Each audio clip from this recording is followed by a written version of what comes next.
நெய் வாழை இலை வாழைப்பழம் இதோடைய ஃப்ளேவர் நல்லா இறங்கி கமகமன்னு வாசனையோட பூவாழை புட்டு எப்படி செய்யுதுன்னு பார்க்கலாமா? First bite, second bite, third பைட்டுன்னு கணக்கே இல்லாமல் போகும். அந்த அளவுக்கு செம்ம டேஸ்ட்டாக இருக்கும். ஃபர்ஸ்ட் டைம் சாப்பிடும் போதே செம்மையாக இம்ப்ரெஸ் ஆயிருவீங்க. இந்த ரெசிபிக்கு 4 பழுத்த வாழைப்பழத்தை நல்லா மேஷ் பண்ணி எடுத்துக்கலாம். பேனில் 1/4 கப் அளவுக்கு நெய் சேர்த்து ஒரு கைப்பிடி முந்திரி பருப்பை நல்லா பொடியாக நறுக்கிட்டு சேர்த்து நல்லா ஃப்ரை பண்ணிக்கோங்க. ரொம்ப பொடியாக இல்லாமல் ஓரளவுக்கு கோர்ஸாக இருக்கிற மாதிரி ரவையாக பார்த்து வாங்கிக்கோங்க. 250 ml கப்பில் 1 கப் அளவுக்கு இந்த நெய்யோட சேர்த்து நல்லா ஃப்ரை பண்ணிக்கலாம். ரவை லைட்டாக கலர் சேஞ்ச் ஆனதும் மேஷ் பண்ணி வச்சிருக்கிற வாழைப்பழம், 1 கப் அளவுக்கு ப்ரௌன் சுகர், 1/4 டீஸ்பூன் ஏலக்காய், 1/4 டீஸ்பூன் உப்பு சேர்த்து நல்லா மிக்ஸ் பண்ணிக்கலாம்.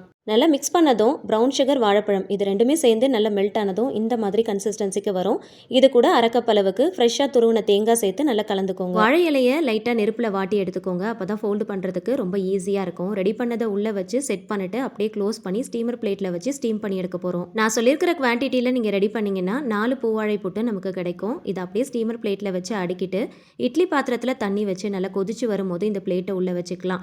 இதை கரெக்டாக ஒரு 10 நிமிஷம் வேக வச்சிங்கன்னா பூவாழை புட்டு ரெடி. வாழை இலையோட ஃபுல் ஃப்ளேவரோட சாப்பிடும் போது டேஸ்ட் அவ்வளோ சூப்பராக இருக்கும். கண்டிப்பாக ரெசிபியை சேவ் அண்ட் ஷேர் பண்ணி ஒன் டைம் ட்ரை பண்ணுங்கள். இந்த மாதிரி யூனிக்கான ரெசிபிஸ்க்கு பேஜ் மறக்காமல் ஃபாலோ பண்ணிக்கோங்க. தேங்க்ஸ் ஃபார் வாட்சிங்.